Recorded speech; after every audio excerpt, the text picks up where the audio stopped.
I can see that the number of participants is constantly rising, and there are already many of you here. So it's probably good time to say hello and good morning, everyone. Welcome to the training for international staff to support high quality student mobility. My name is Victoria Terzieva, and I'm a project coordinator at the European University Foundation. I will also be your host today, and I must say that I'm very delighted to have so many of you join us today.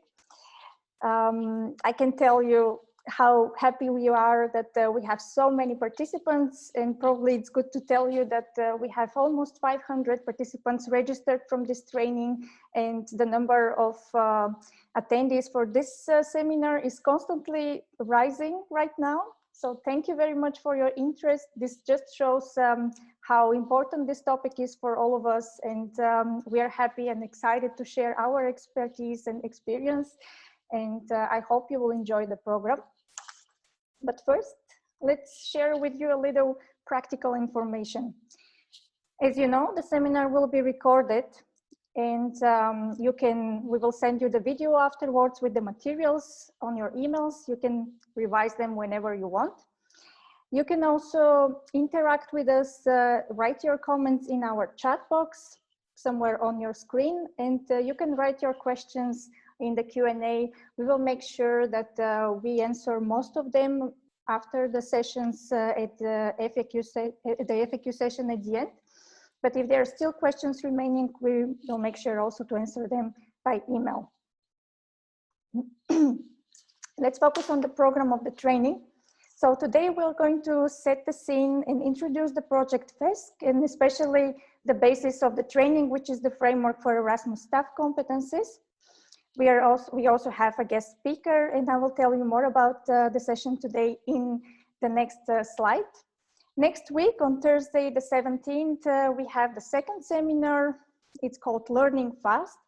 And we will have the pleasure to have a speaker from the German Academic Exchange Services, DAAD, that will advise us how to adapt the project management processes in times of COVID-19 and what competences are relevant in the situation of crisis. In addition, we will have we will learn about change management from Ghent University in preparing for the new Erasmus program 2021-2027. During the third seminar, called Reaching Out, How to Communicate and Perform Effectively at Work, we will have also a second speaker from DAAD to discuss communication strategies this time and the role of national agencies in target-oriented communication, especially in the context of crisis and change, again, in adapting project management to external factors. Our colleagues from University of Latvia will present strategies of time management, also a very important topic. And in the last session on January 28th, a colleague from St. Petersburg State University will present strategies for risk management. The University of Warsaw will present approaches to digital skills, changing increasingly complex requirements in our work. And at the end, we will have the transfer the elements. We will see the guidelines of the FESC project and how we can transfer these elements that we learned during the training in our daily work context. Today, we have an introduction and warm welcome. Our coordinator of the FESC project, Christina Belle, will introduce the project just in a second. Then we will have a guest speaker, Adesa Zadia from Erasmus Student Network, who will share the perspective of students and how the international relation officers can collaborate with the students in a better way. Then we have an interesting session from Anne van Lecken from Ghent University on the Erasmus language.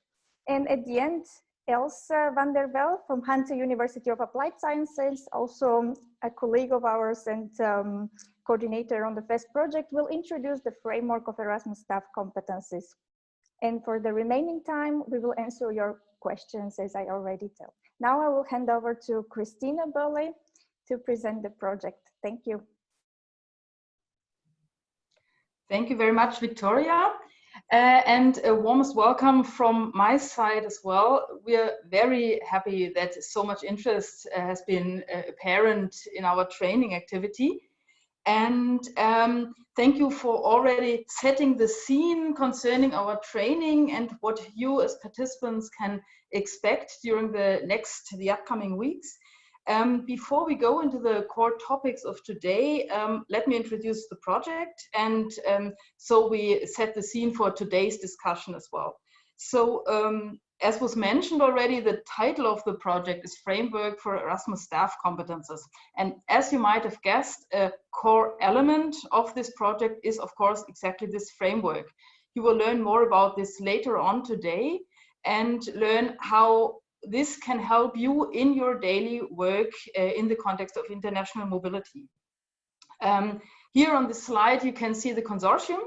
As you can see, we are mostly higher education institutions and networks of universities, which gives us a relevant perspective on our task at hand, of course. And you will get to know most of the partners during our training series, because the colleagues will present the different topics that we have selected for this part of our training activities. So the University of Warsaw, University of Latvia, Hansa Hogeschool of Groningen, University of Ghent and University of Marburg are full partners together with the European University Foundation. And we have as well another university from a partner country in the terminology of the Erasmus program, which is St. Petersburg University, who will participate in these training activities as well. So in our project, we are addressing staff working in the context of international relations and more specifically student mobility.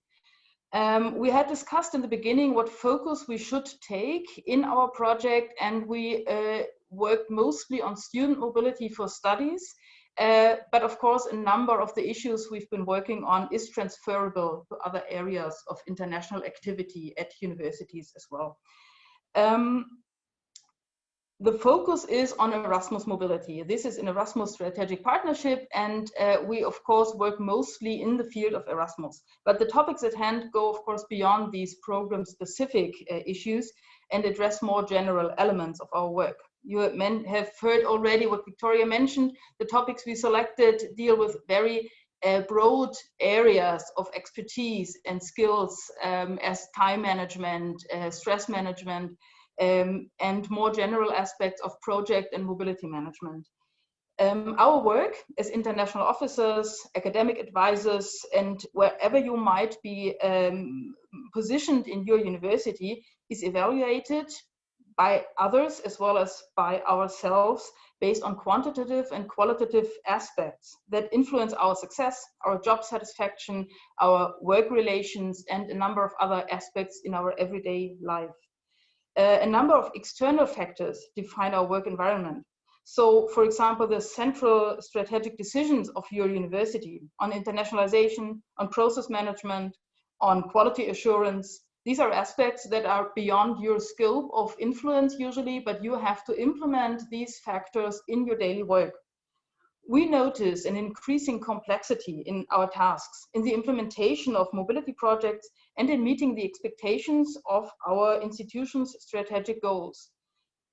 This is certainly true for Erasmus. So for all of you who have a background in the Erasmus program, you have been dealing with these complex elements of project management for quite some time. And I just want to mention the upcoming Erasmus generation and the horizontal goals that the Commission is defining as concerns digitalization, inclusion, green Erasmus, or civic engagement. And in addition, of course, new elements in the program like new formats in mobility or new quality criteria for project management. So there's a lot of complex requirements that we have to deal with in our daily work. Due to this increasing complexity of the tasks, the demands on competences of staff members have significantly increased. But usually that was at least our experience. You don't start out as an expert or professional in international mobility. You have to learn it on the job. you seldom get a detailed introduction to the tasks due to lack of time, lack of personnel resources, and on the job, usually professional development options are limited in scope. They are very specialized often, or maybe not available at all. So this assessment of the current situation within our project consortium was the starting point for our project, to identify the needs of staff at higher education institutions, to address bottlenecks in staff training and staff development, and to develop some hands-on tools for staff as well as institutions to tackle these issues. Could you go to the next slide? To be honest, I forgot to change the slide. So here you have a quick summary of some core elements, the aims of the project, as I've already commented already in my presentation. So thank you. So now, before we go to our topics during the presentations, we want to get to know you a bit and give you the opportunity to get some idea of the group of colleagues that have assembled here. So if you could join the poll and first of all give you an information on your position at your institution. We would give you just a short moment to click, and as you might have noticed in the information you received on participating in the session today, if you are attending the session via your internet browser, you might not be able to participate in the poll. You would need the client for that.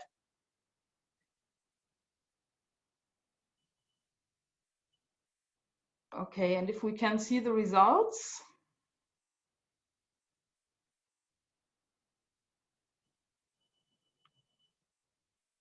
Okay, so in a way, as expected, most of you are international relations office staff. So of course, we know the participants list, but I think it's relevant for you as well to see where the staff that is attending today is situated at the institutions. We have a number of departmental coordinators as well as central administration offices.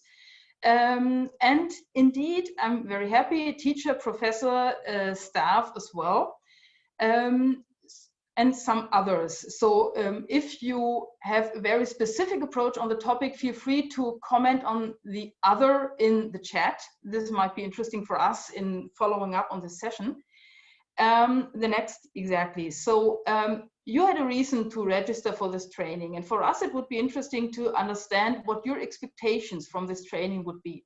You can select several of the bullet points, but maybe focus on up to 2 reasons why you have registered and what you expect this training to offer to you.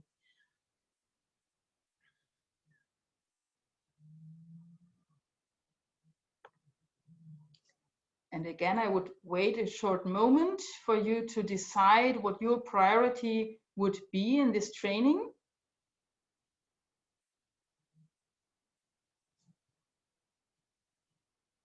And then as soon as we have sufficient feedback, Victoria, we could show the results. Perfect, thank you. So as you can see, yeah, understandably, I think in times like this, the majority of you hope to learn how to adapt better to new changing work requirements. And I would expect this relates as well to situations we are facing at the moment, like project and mobility management in the context of crisis. We are all going through a very intense period of time in life as well as in the projects. But of course, facing the new Erasmus program might feed into this as well. And the second choice for you is improving communication skills to reach out to your target groups, which is, as we noticed from all the surveys and study visits we've been doing during the project, one of the core issues for staff as well as students as far as the feedback goes. Thank you for participating in the poll. For us, it's very helpful to understand what you hope to get from this training as well. And now I would hand over to Adessa from the Erasmus Student Network. Adessa is a culture and education policy assistant of the Erasmus Student Network. And she studied educational sciences and early childhood education in Patras in Greece, and has her own mobility experience, which she took in Reggio Emilia in Italy. At ESN, Adessa is responsible for assisting ESN in promoting culture through mobility under the European Solidarity Corps program. And we are very happy to have Adessa here in our training session, because we are talking a lot from our perspective of the institution and of staff being responsible for management. But of course, the core issue at hand is helping students in the mobility program. So Adessa, thank you for participating, and we are looking forward to your presentation. Thank you very much, Christina, and thank you for your warm introduction. So as Christina mentioned, I'm a very proud Erasmus in general European mobility experiences beneficiary. I've been part of the Erasmus Plus studies, I've been part of youth exchanges, I've been part of currently European Solidarity Corps, but also part in European Virtual Exchange program. So I have quite wide experience in mobilities. So as Christina mentioned, I'm here to provide you the student's perspective when it comes to the mobility journey. So my presentation will be about the journey of students before, during, and after mobility, and what do they need when it comes to these phases of mobility, but also in what ways can student exchanges, student organizations, and specifically, say in my case, collaborate with IROs, and why this is important. So without further ado, I will start with a few words about my organization. So what is ESN? ESN is the biggest student organization in Europe. I think we can change slide here. Yes, and is the key student volunteer organization, and we are present in 42 countries. You can see in the map in which countries we are present at. And yeah, here you see them. And when it comes to our numbers, ESN consists of more than 520 local associations in 42 countries. We're present in 3 levels. We're present in the local level, in more than 1,000 higher education institutions. We're present in national level, as I said, in 42 countries, and we have more than 15,000 volunteers that support more than 350,000 international students.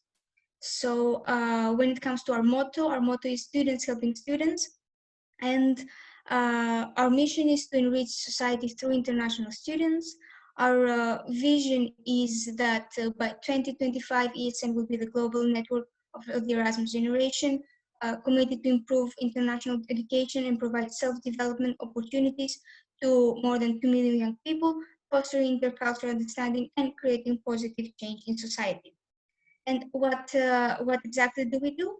We work on creating a more mobile and flexible education environment by supporting the student exchange international students from different levels, as I said, local, national, international, and provide intercultural experiences to local students that do not get the opportunity to go abroad through the term internalization at home.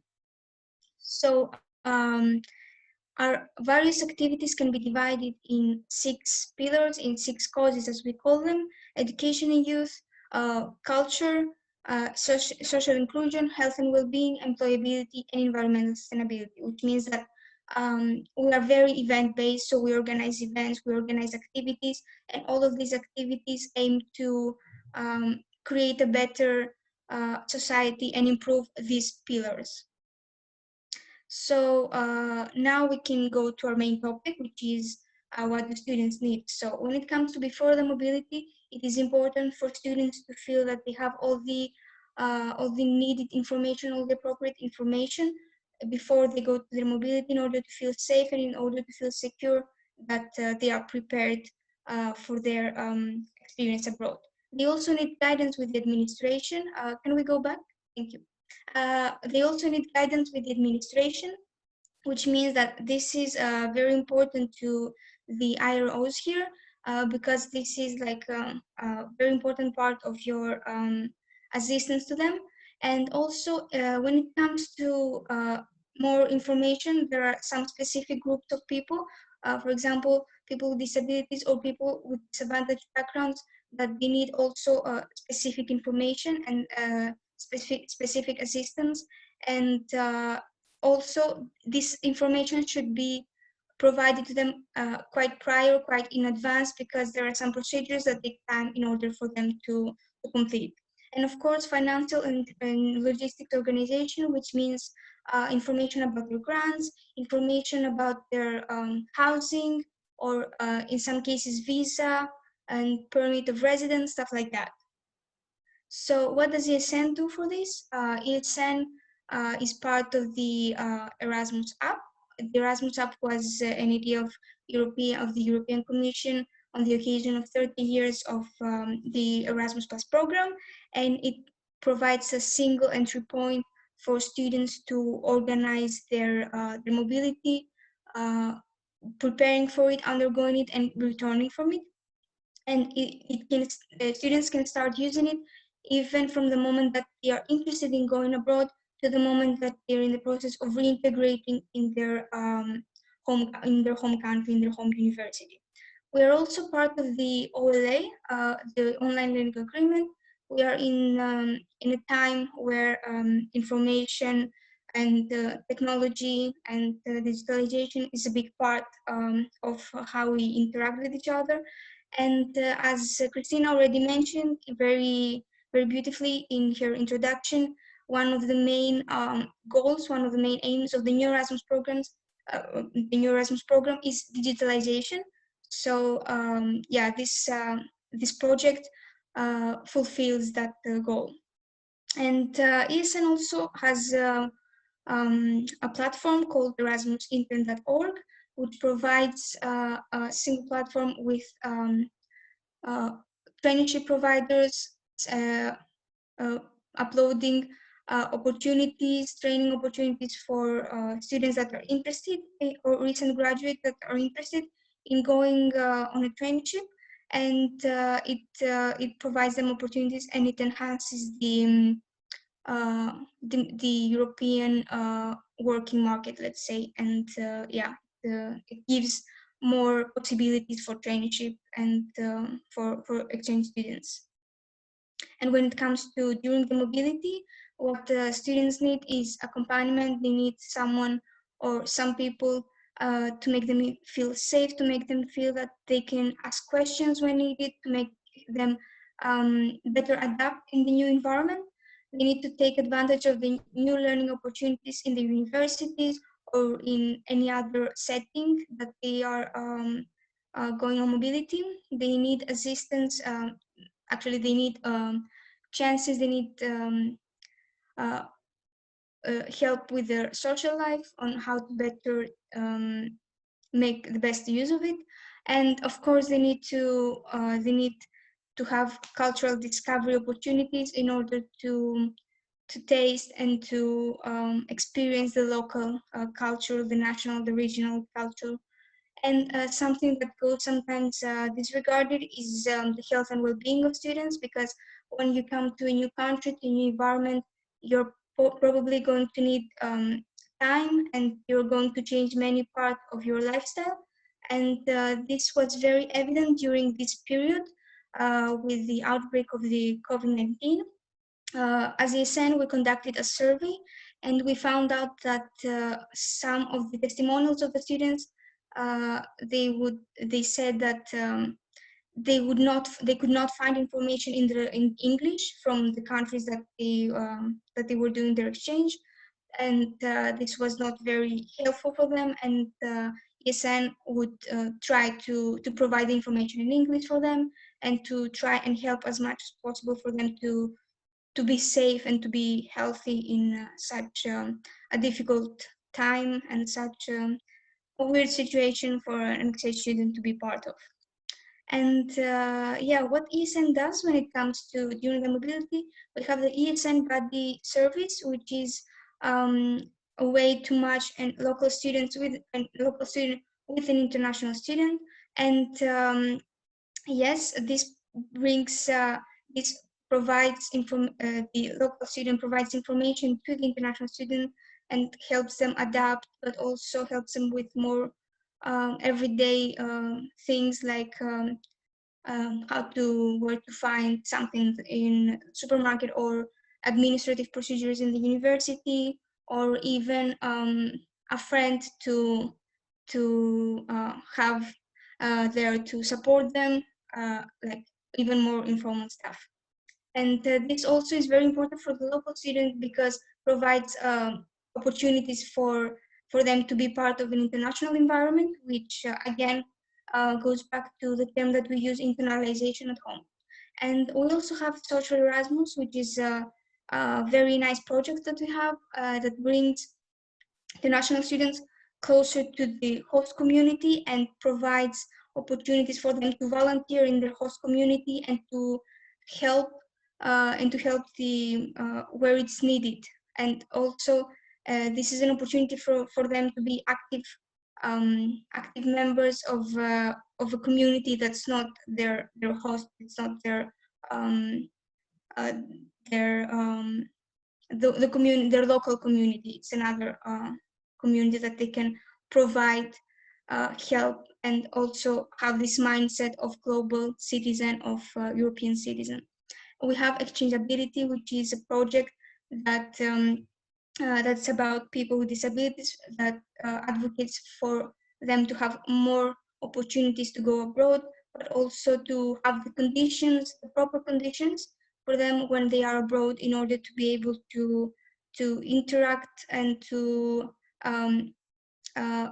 take part in opportunities and to enjoy their mobility experience. And also we have the ESN card, that the ESN card, like the physical card, and this is our membership card, which means that we provide discounts to some services in some cities that ESN is present. And also these opportunities can be like about traveling, about exploring cultural and local products. It can be about working, stuff like that. But it's also important because with this card, our international students can take part in our activities. So it's also a membership card.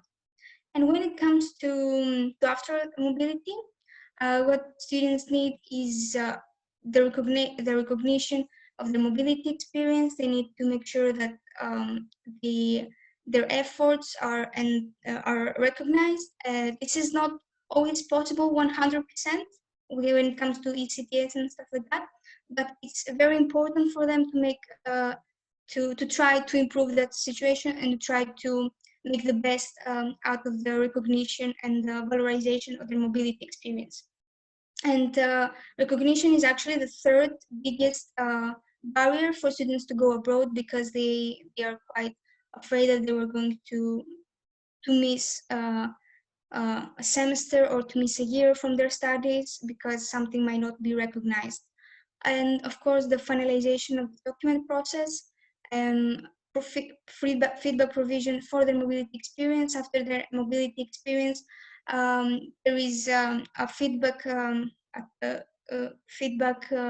document sent to them from their national agency and the European Commission, in order to give their feedback and to provide their view on how their experience was.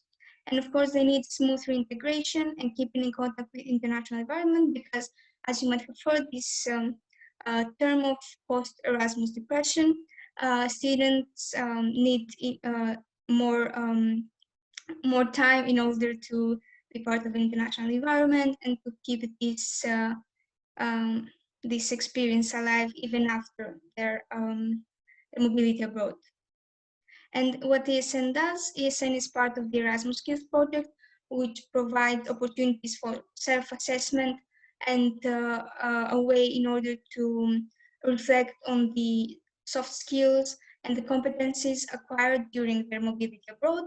Actually, I wish I had that during my exchange, which was like 3 years ago. I think it's super important and very interesting to be able to reflect on what you what you have gained and how in what ways you have developed and you have become a better version of yourself during these mobilities.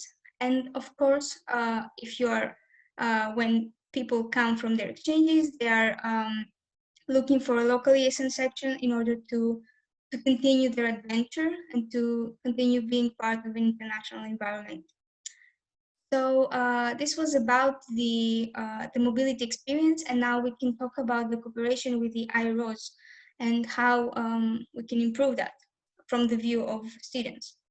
So from my perspective, ESN and also other student organizations, they can help in social, practical, and integration of international students. And IROs are also very important because they are in charge of the administrative procedure regarding international cooperation, which is super important for the students in order to complete their mobility processes. And both of these are important together because they can provide a holistically positive experience for international students. In my opinion, there are very good practices out there between student organizations and IROs, but there is always a place for improvement, and there is definitely a win-win situation here for both student organizations and IROs when it comes to this cooperation. And what is also very important here is to keep in mind that sometimes we don't take both student organizations and others do not take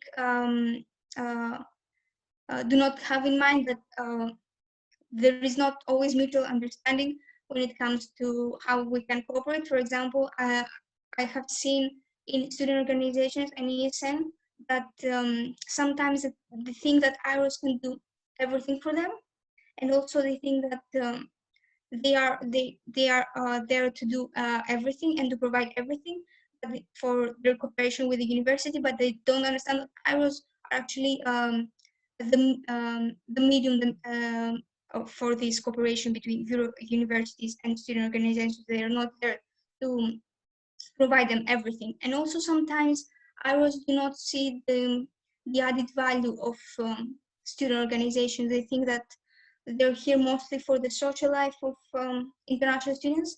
But as you could see from the project that we provide, we provide much more than just the social life.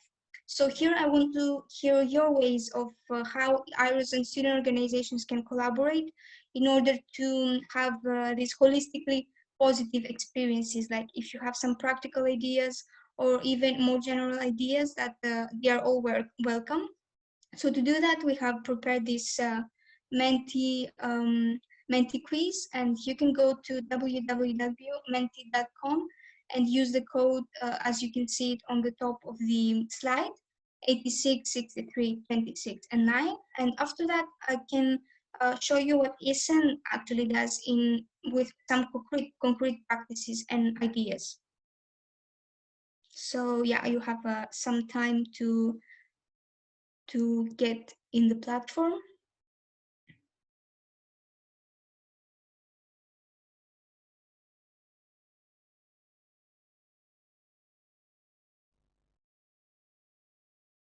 So we already have 2 answers, and it's in what ways they can collaborate. They can organize some joint activities. They can help in the social integration. Of course, there are many people talking about doing events together, organizing events together, and this is very important. And pre-arrival orientation, introduction, or some more concrete ideas, joint initiatives, continuing dialogue, social activities. Can we go a bit down? Is that possible? Okay, perfect. Of course, welcome weeks. I see that from your ideas, some of you might have already collaborated with some ESN sections, cultural activities, guidance in administration, documents, Again, events together, social and cultural activities. I think this is the recurring response from many of you. Buddy system, of course. This is going to be also in my presentation later. Yeah, buddy program, integration. Of course, all of these are equally important and very, very interesting. Social events, communication to the students, clear communication to the students. Post-exchange meetings and networking events. I love all of these ideas. They're all very, very important, and they all have something to provide and to help the international students and to better their experience. So maybe now we can go to the main presentation again. And show you what I have prepared. And yeah.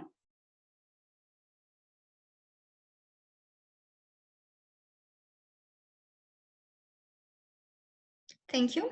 So now you can see the activities that ESN does together with the IROs. They're not all here, but these are the most common ones. And I have divided them in three categories. The first one is service-oriented activities. And as you already mentioned in some of your answers, the buddy service program. And in this case, mostly in the matchmaking process, like the providing information about the students and matching them with the local students. And of course, accommodation assistance. This is a very important struggle for international students, and together IROs and ESN can provide more assistance when it comes to this, and more information to the students. When it comes to cultural cooperation, there are many IROs that organize joint activities with ESN in order to provide these opportunities for cultural discovery that we discussed before, and they may provide some visits to natural but also other cities, other towns, in order for them to discover more places. Some local cultural events, for example, my IRO, together with my ESN section, last year they organized traditional dancing course, and it was a huge success. There was a big participation from the international students, and it was very very unique to see international students actually dance our national dances, and I really like this merging of cultures, and I felt really proud that I could provide and I could teach my local culture to international students. And of course, linguistic lessons. I think most of the universities provide linguistic lessons to the students, but I think it's important to provide also the information about this before their mobility and before they come to the university, in order for them to be more prepared when they arrive here, to feel more comfortable to communicate in the new country. And of course, something that may be not so known for ESN is that we also provide assistance with potential outgoing students. So, and also this is very important also for IROs to promote mobility and Erasmus Plus. So together we can promote Erasmus Plus and other mobility programs through some events and conferences. We can create promo materials that IROs can keep in their offices, but also ESN can keep in their own offices and places. And of course, as I said, they can organize presentations together. I'm sure most of the universities have this annual event where they present the Erasmus Plus and the administrative procedures to the university students. And here ESN can play a vital role when it comes to sharing their personal experiences and having this peer-to-peer approach. As most of the ESN students, they have already been part of mobility exchange, and they have become mobility ambassadors. And of course, assisting with the reintegration of returned students, as I already mentioned before. When students come back, the IROs may inform them about ESN and that they have a local section in their university, and if they want to continue this experience, they can join them in their local cities.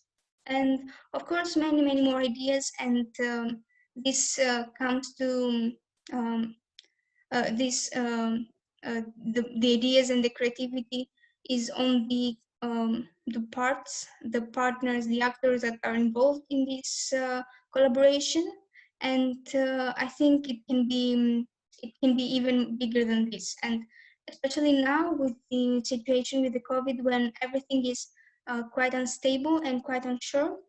It's very important to reassure international students that we are here for them, we can support them, and we can make the best out of this opportunity for them.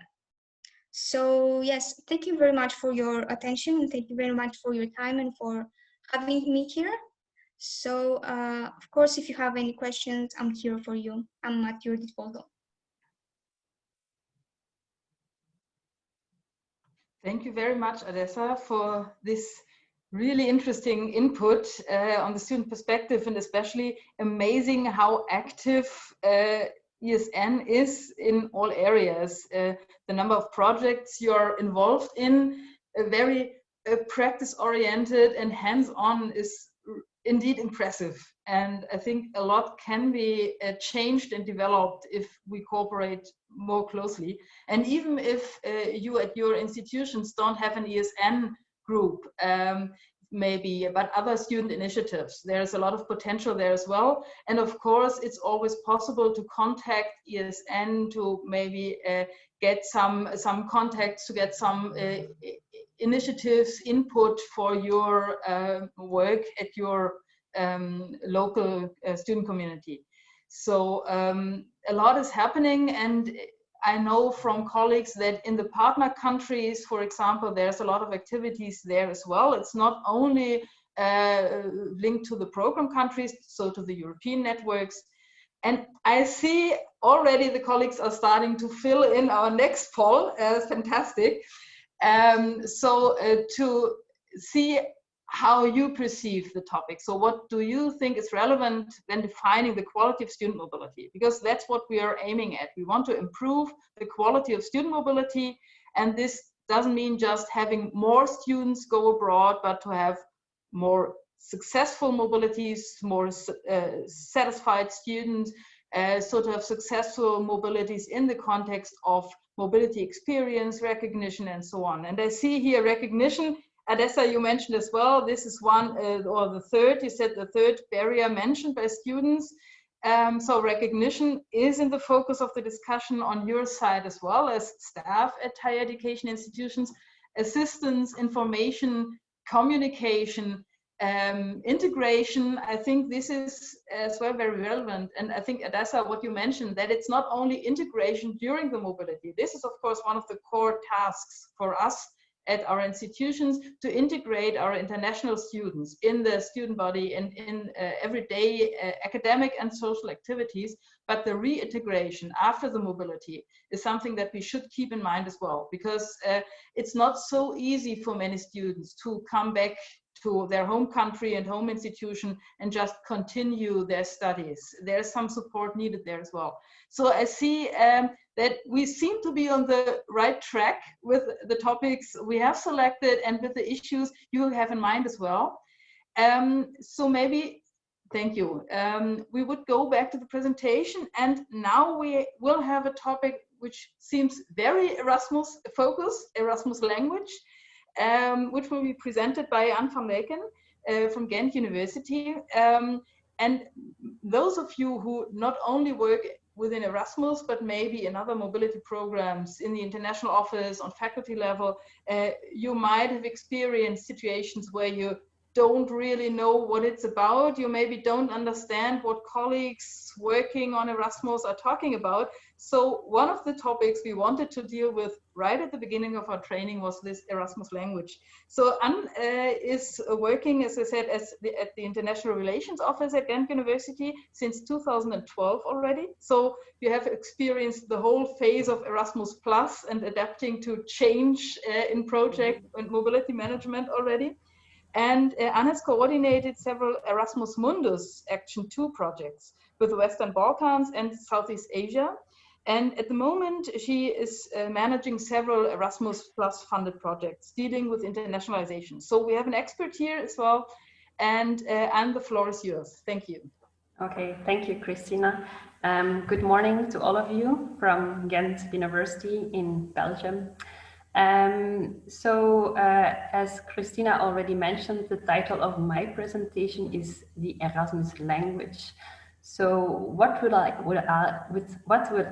talk about? So why am I addressing this topic of Erasmus language and for whom? I will give an overview of the current Erasmus Plus program. I will do a short pop-up quiz to test your knowledge of the Erasmus language. I'll also go into the abbreviations that are used in the framework of the FESC project. The framework itself will later on be presented by Els. And then at the end, I'll introduce you to some other frequently used abbreviations and terms. So, why and for whom? An introduction to Erasmus language could be very interesting if you're new at the IRO, at the International Relations Office, whether it's at central level or faculty level. Can also be interesting for a newly appointed Erasmus coordinator. During the FESC project, for example, we did a lot of interviews at different institutions, at different partners from the FESC project. And very often we heard that new colleagues are like thrown into the fields, which is okay, because you learn your job by doing it, it's fine. But it would be very helpful to have some introduction to the Erasmus language in the beginning. It's also, if we can go back to the previous slides, it's also interesting for colleagues that are already longer in the IRO or already dealing quite long with internationalization with Erasmus, just to make them aware of specific terms that they are using. Because it is a special language, so it's about to raise awareness. When you talk to other colleagues, not within the IRO, when you talk to students or partner institutions outside of the EU, maybe not everybody is aware of the terms or the abbreviations that you're using. So it's about raising awareness. And then it's also just a helpful tool. So with these presentations, I made actually 2 handouts which are available on the FESC website. So everything I talk about will be also presented to you on the FESC website. Okay, so here you see the overview of the Erasmus Plus program. Now, this is not a complete overview. Here I really listed the things that I think are most important for colleagues dealing with student mobility. So the Erasmus Plus program has 5 sub-programs. You have KA1, Key Action 1, Mobility for Individuals. And there you have the mobility for higher education staff and students, which we know as KA103 and KA107, so mobility within Europe, but also outside of Europe. Under KA1, you also have the EMGMD, which is the Erasmus Mundus Joint Master Degrees. Then under KA2, Key Action 2, Cooperation for Innovation and the Exchange of Good Practices, we have the strategic partnerships focusing on collaboration within Europe. Then you have knowledge and sector skills alliances, focusing on collaboration with the industry, mainly within Europe as well. Then you have capacity building, focusing on collaboration outside of the EU.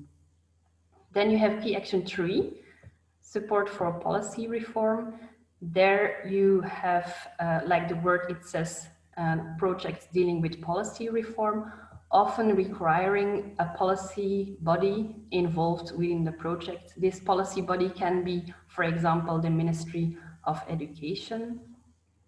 Then you have Jean Monnet, where the idea is to promote the EU, to give information about the EU. And then you have sports, which is projects dealing with sports. So this is a brief overview. Good to know is that not all these sub-programs or project types are managed the same way. So I made an orange frame around 2, which is mobility for higher education students and staff and strategic partnerships. These are decentralized actions and managed by the national agencies, and all the others are managed by the European agency, which is EACEA or IACEA. There are different ways to pronounce it, which stands for Education, Audiovisual and Cultural Executive Agency. Okay, so now the next slides. Before the next slide, I will actually like to start the pop-up quiz. So very soon you will see a few questions on your screen. You will see a few abbreviations that are quite commonly used within the Erasmus language. So take a moment to look at those questions and fill out what you think this abbreviation stands for. So ISCET, ISCET, what does that stand for? What does ECHE, ICHE stand for?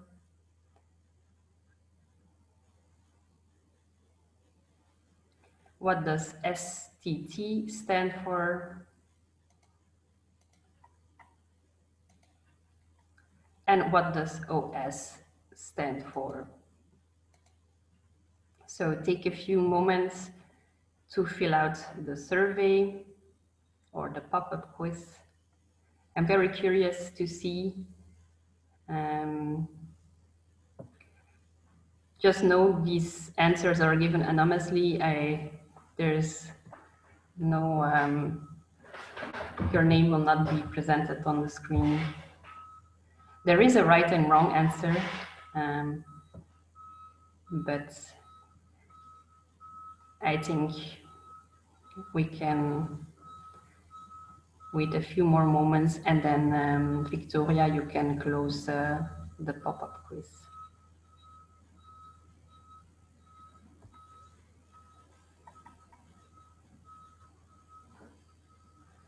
Okay, so the results. What does ISCET stand for? 61% of you answered it correctly. ISCET stands for International Standard Classification of Education. What does ECHE stand for? 77% of you answered it correctly. It stands for Erasmus Charter for Higher Education. Then what does STT stand for? 51% of you answered it correctly. It stands for Staff Mobility for Training. And then we have OS. What does that stand for? 77% of you answered it correctly. It stands for Organizational Support. So thank you very much for taking this time to do this pop-up quiz. It was very interesting to see. In general, most of you answered it quite correctly, which is good to see. Now I would like to talk a bit about the abbreviations that are used within the framework of the FESC project. So later on, as I said, Else will present you the framework. And within the framework, there are a few abbreviations that are used. It's CEFR, which stands for Common European Framework of Reference for Languages. So this framework is used when we are referring to the language requirements. So when you have A1 to A2, you're like a basic user. When you have level B1 to B2, you're a more independent user. You have level C1 to C2 when you're more proficient user. On the website of CEFR, you can have an overview of when you're belonging to which level. And of course, there are also tests available to see in which category you belong. Then you have DS, which stands for Diploma Supplements, which is quite straightforward. It's an annex to your official diploma to provide more detailed information on the studies you did.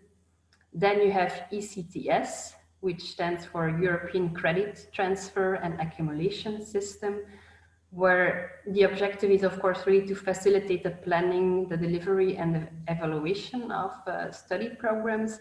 And this is, of course, also really to facilitate the student mobility, where we all talk about. Then we have EWP, which stands for Erasmus Without Paper.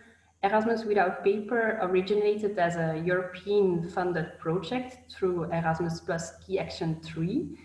And there have been several follow-up projects, and it's still ongoing. And the chief goal is still to digitalize the administrative framework that underpins the student mobility in Europe. And it will enable electronic data exchange and interoperability among diverse information systems.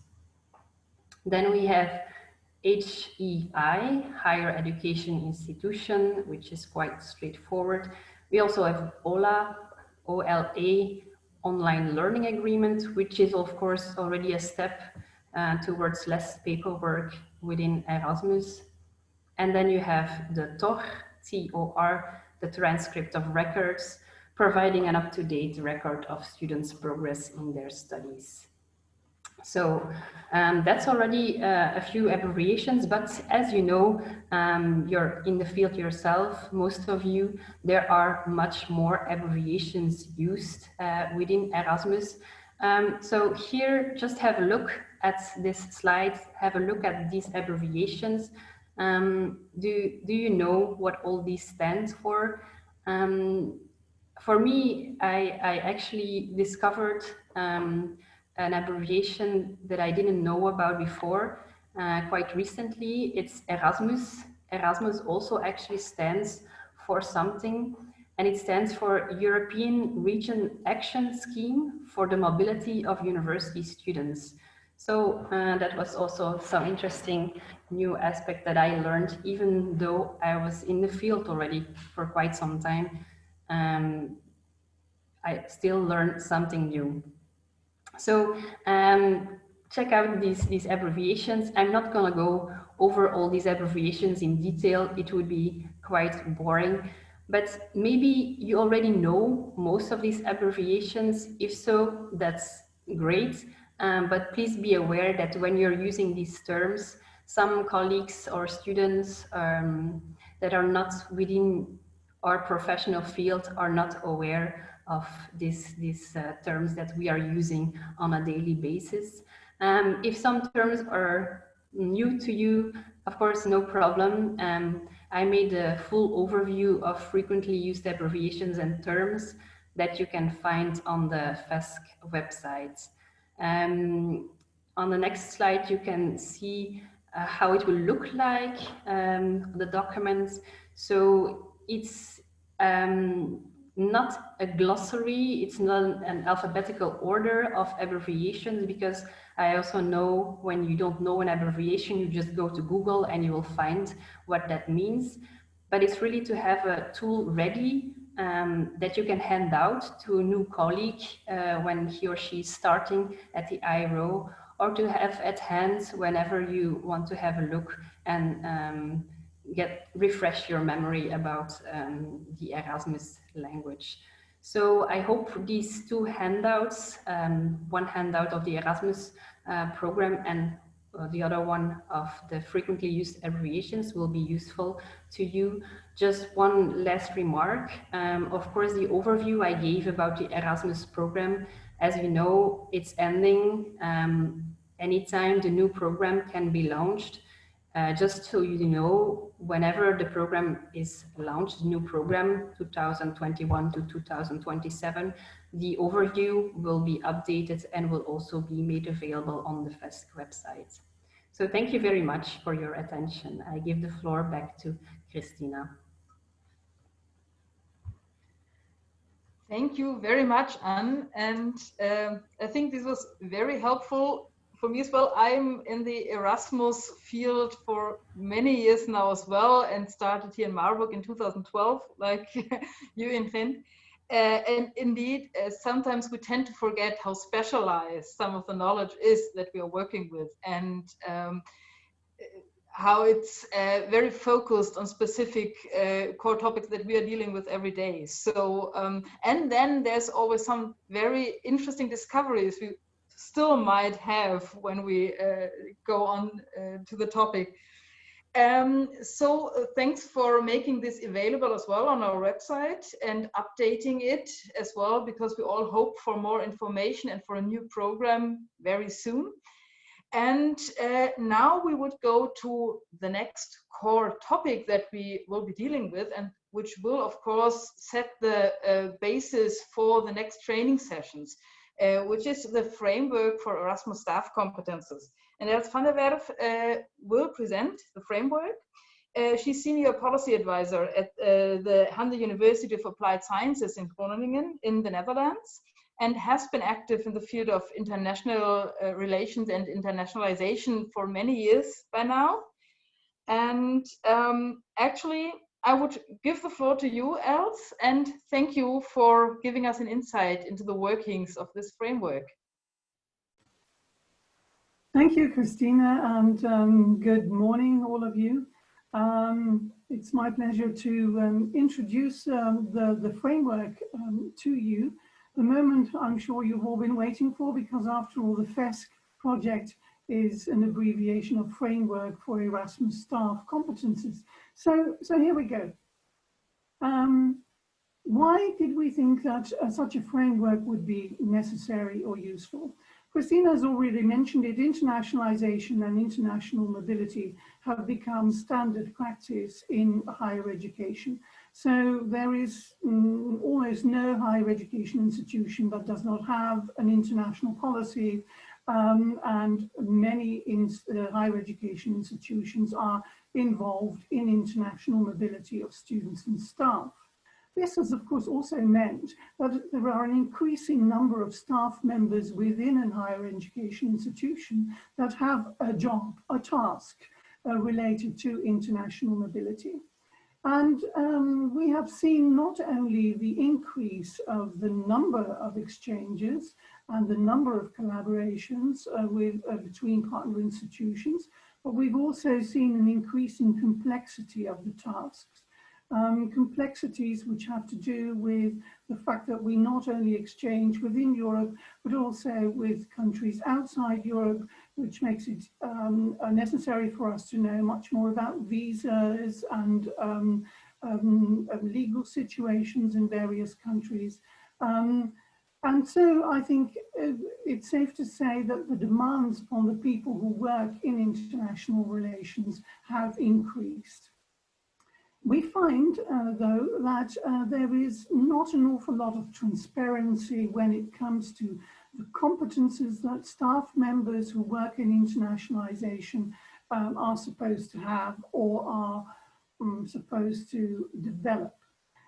So really, when we recruit new staff, we might find it difficult to pinpoint what it is exactly that we want them to know and be able to do. And also, we see that when it comes to professional development options,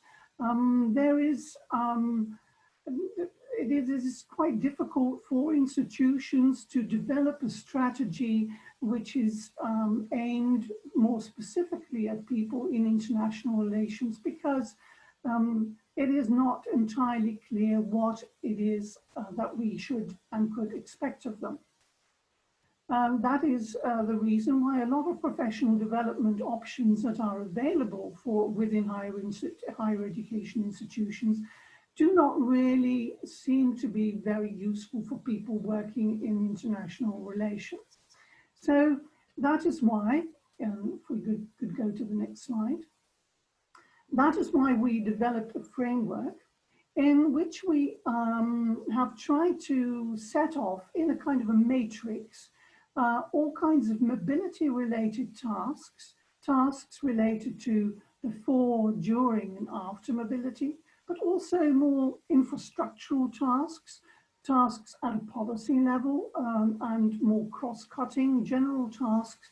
We've set off all these tasks against the competences which we feel that staff members either ought to have or ought to develop. And competences, very importantly for us, is always a combination of knowledge, skills, and attitude. Always these three, and the combination of knowledge, skills, and attitude makes up for a competence. Now, if we go to the next slide, you will see how this framework is structured. It's just a small part of the framework, just say page 1, because the framework in itself is actually quite detailed and quite lengthy. But you will see that in the horizontal bar, we have listed the competences, so kinds of knowledge, various types of skills, but also attitude. And then in the vertical bar, we have defined a number of tasks which we as contributors to this framework have decided upon are the most common, the most often seen tasks within a higher education institution in relation to mobility. We go to the next slide. I would want to say a little bit more about the skills that we have defined, because when you talk about skills in relation to people working in international relations in general, but in international relations officers in particular, one of the first things that comes to mind is language skills, because we're all supposed to speak good English, right? But it's not just language skills. Of course, increasingly we see that there is an awareness that intercultural skills are very, very important. But we have also defined very specifically our aims towards communication skills, and very importantly and increasingly important, digital skills. Of course, we, over the past few months, a lot of the high demands have been placed on our digital skills. We have all started to work in a way that we have not been used to before. So we all know how important it is to be able to negotiate with all these digital tools that we certainly now need on a day-to-day basis. But more specifically, of course, in relation to the Erasmus program, we know that in the new Erasmus program, there will be a very high emphasis on the digitalization of the Erasmus administrative process, as Anne already mentioned, under the heading of Erasmus without paper. But of course, there will also be a much bigger focus on virtual and blended mobility, which will influence both the work of people in IRO, but also all of the teaching staff in our programs. On the next slide, I want to say a little bit about why we have included this aspect of attitude and why we have actually emphasized this so much in the framework. And we have there made a division between responsiveness, proactivity, and flexibility on the one hand, and on the other hand, personal skills like confidence, empathy, and openness. Now, if you go to the framework later on and you have a look at it, you might say, well, a lot of what is described here is very relevant for a lot of jobs in higher education. That is true, but I think it's important to recognize that we feel that if you work in international relations, there is a much higher demand, perhaps, on some attitudinal aspects than in some other jobs in a higher education institution, because after all, we are dealing with a multicultural group of people, and so we need to be, I think, more aware of what this asks of us as a person and our personal attitude, not only to the job, but also to our clients, that is the international students, but also the international partners. And of course, there is also some people say, well, you can't really train attitude. You know, you either are kind or you're not, or you either have confidence or you're not. Well, I think this is very debatable. And of course, I don't think there will be a lot of professional development options that specifically aim at changing your attitude. But if any of you have been to a course on, for example, intercultural skills or intercultural communication, they will recognize that a lot of courses like that also deal with aspects of your attitude towards the situation in which you work and towards the situation in which you find yourself, especially with your international students and international colleagues. Now, the next slide. This will give you, this is actually the digital framework as you will be able to access it on the FESC website. There is, as it were, a sort of a paper version of the website, of the framework, but because it was so detailed, we felt that it was not really very inviting to go and consult, and that is why we have developed also a digital framework. And here you see just the beginning of it, but you can click on any of the lines which are mentioned under, for example, policy-related tasks. And if you click on that, you will see, and for example here, the line that has been clicked on is advise on, set up and maintain the administration of collaboration agreements with partner institutions. If that is a task that you have within your institution, then you see here outlined the knowledge, skills and attitude that we feel belong or are necessary to perform this particular task well. If we go to the next slide, I would like to say something about the use of the framework. So, of course, we've already referred to this, why we think internationalization is so important, and why it's important to also work very specifically on the development of professional education of IRO staff members.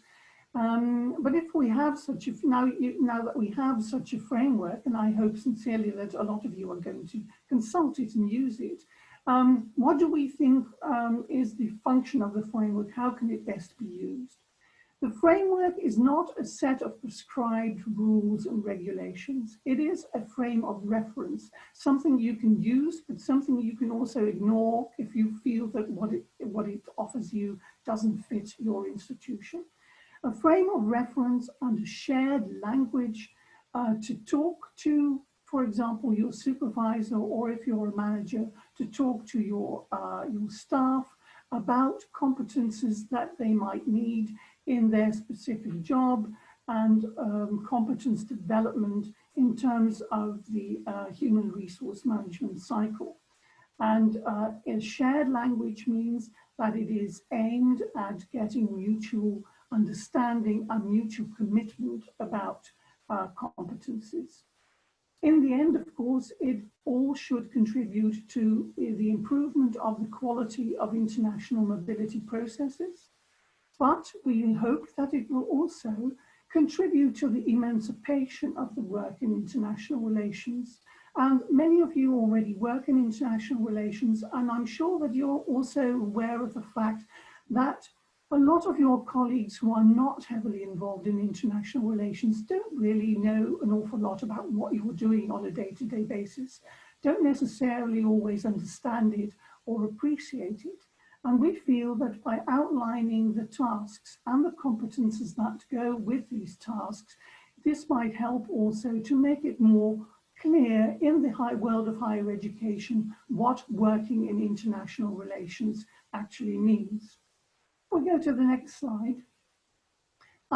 We think the framework can be used, for example, in the recruitment of new staff. If you, as a manager or as an HR official, have to draw up job descriptions in order to recruit new people. It can also be used in the assessment of staff members, in the framework of job appraisal or job evaluation, but also to facilitate planning of professional development options.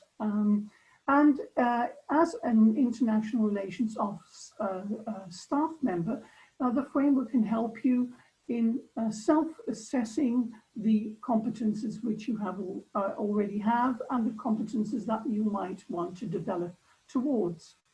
So again, in the next slide, I've just simply outlined it. How can you use the framework as, for example, if you're an international office manager? So to draft job profiles is very, very important.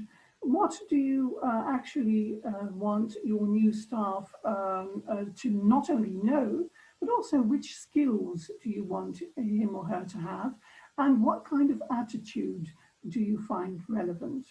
And as an international office manager, again, you can use it to talk to your office staff about professional development. And because it's a framework that can be used by both the manager and the staff member, you can, as it were, consult it jointly and come to an agreement upon this.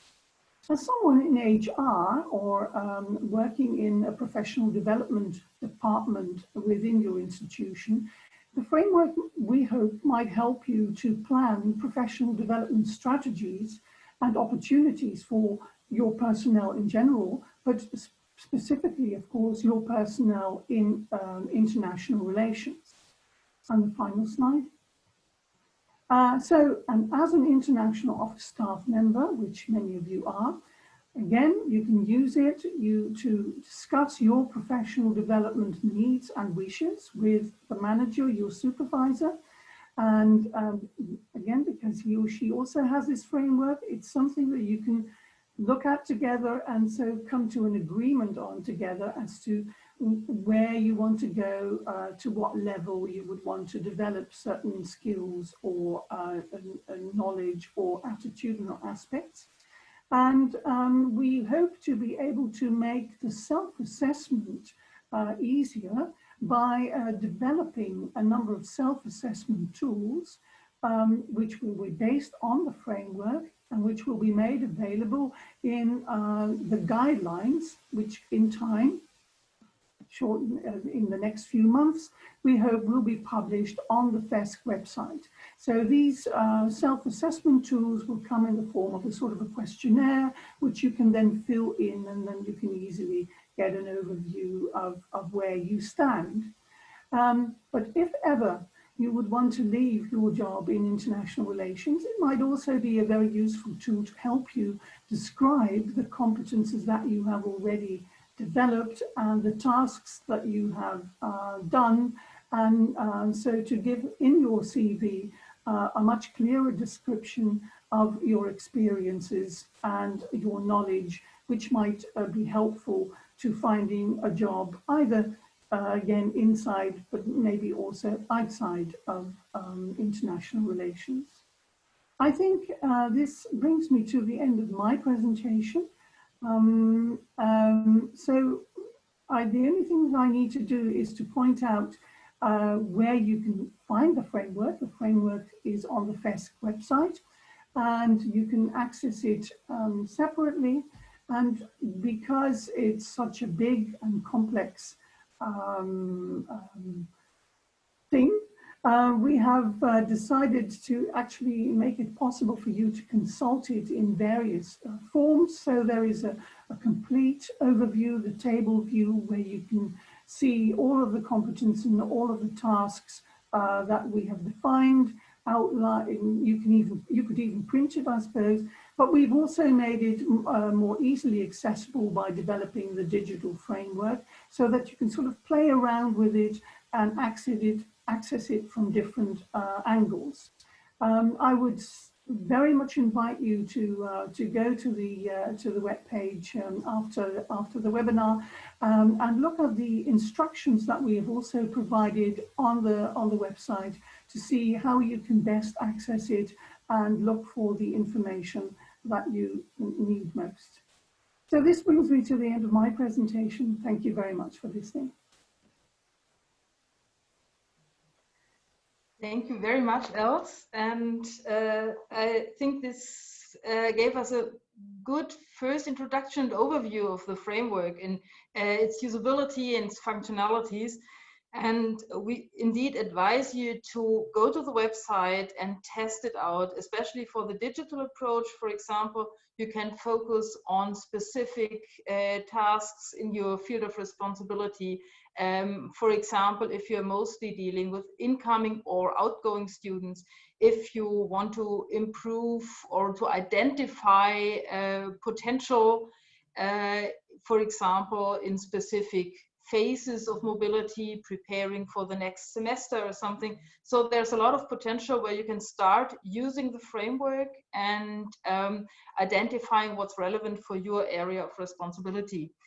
And I think what we are all facing is usually you seldom have the chance, the opportunity to take a step back from your everyday responsibilities and reflect on the tasks you have, reflect on the processes you are implementing, to then maybe identify room for improvement and needs that you would like to tackle. So this framework can give you a tool to take it step by step and identify specific areas where you want to work on your work environment. You can see that we have prepared one last poll for you to enter your information. This should be via the Mentimeter again, I think, Victoria, if I'm correct. No, it will be shared with the participants after the webinar. Ah, okay, okay. Thank you. So they have more time to reflect, of course. Very good, because what we wanted from your side is to, as Victoria said, to reflect a bit on what you've heard and learned today and see how you can take it into your work environment. One aspect that was mentioned in the chat as well, and that Els mentioned in her presentation, was visibility of your work, of the tasks you're facing, of the complexity of the requirements that you are facing in your daily work. And this is one aspect that we've come back to during our discussions in the project as well, again and again, that for many of us, the work we are doing is not really visible and recognized in our institutions maybe, and that it's sometimes difficult to transport this idea on this concept of what we are doing and what this means for us, what we have to face in our everyday work regarding the diversity of target groups, of tasks, of always changing and updating work requirements. One thing is to test you. We have a digital framework as well as the print out version, so you can already improve your digital skills by testing it out, of course.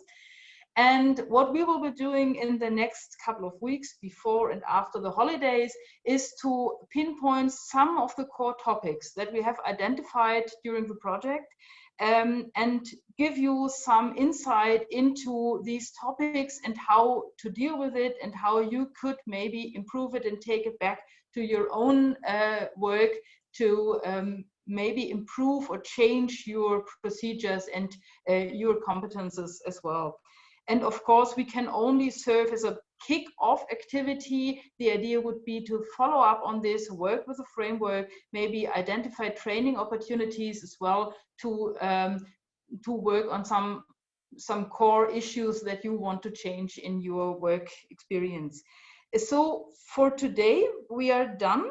We have already had some questions in the question and answer part that have been answered already. We will copy the questions that are still open and get back to you.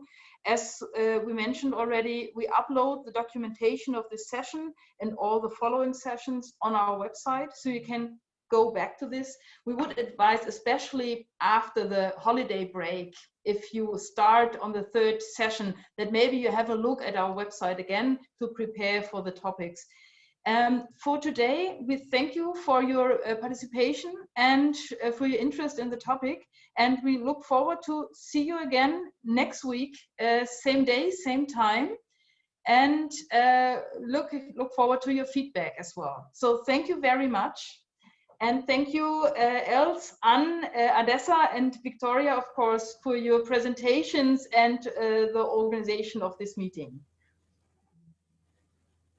Thank you also very much on behalf of ESN for the invitation. Thank you and have a nice day, everyone. Bye. Thank you. Bye-bye.